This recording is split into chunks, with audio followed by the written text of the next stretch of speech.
星际旅行这事儿到底有多难整？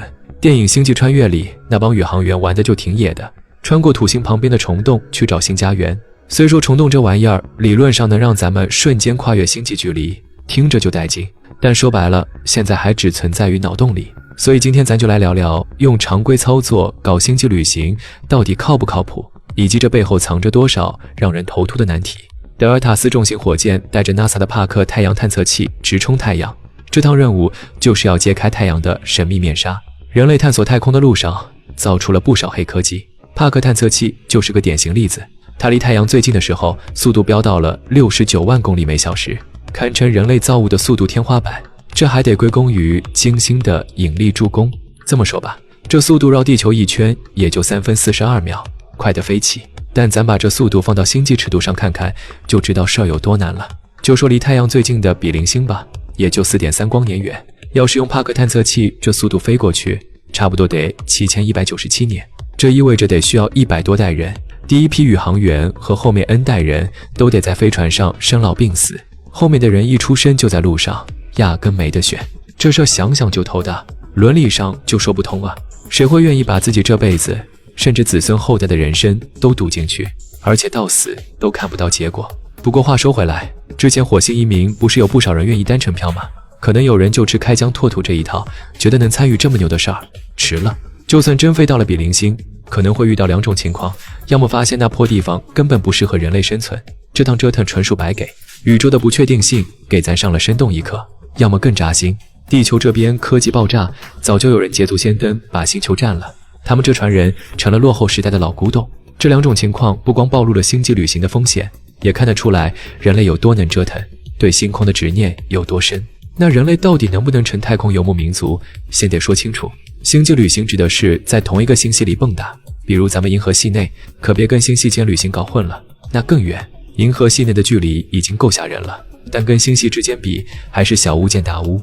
就说最近的仙女座星系离咱们250万光年，打个比方，银河系直径约10万光年，把25个银河系排一排，才够得着仙女座。就咱们现在这技术，去别的星系想都别想。要感受银河系有多大，先看看咱的位置。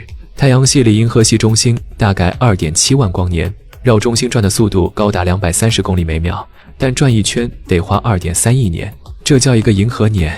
感受下这时间尺度，一个银河年以前还是3叠纪，恐龙刚冒头，咱们熟知的霸王龙也就存在了360万年，跟银河年比起来，简直就是打了个盹儿。这差距不光说明银河系有多离谱，也让人觉得生命这玩意儿真挺短暂。银河系里的星星分布也特不均匀，中心区域星星挤得密密麻麻，2星星之间可能就1光年。那边的行星上看夜空，星星亮得晃眼，比地球热闹多了。但到了银河系边缘，星星稀稀拉拉，太空那叫一个寂寞。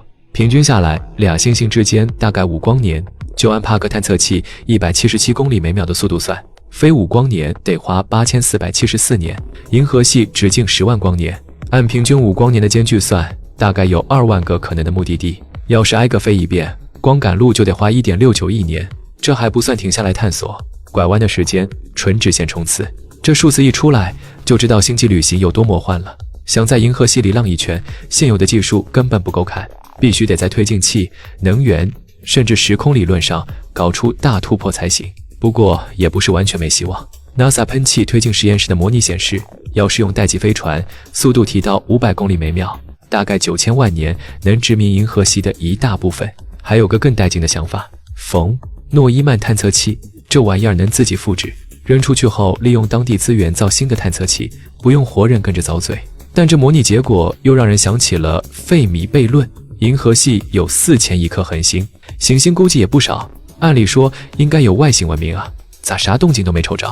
尤其是有些文明可能比咱早出现几百万、几十亿年，这事儿想想就挺玄乎。所以啊，虽然咱对星际旅行贼着迷，技术也在进步，但说实话，现在还只是想想。不过这梦想就像个钩子，一直勾着咱们去搞明白宇宙，总有一天能冲出这片星海。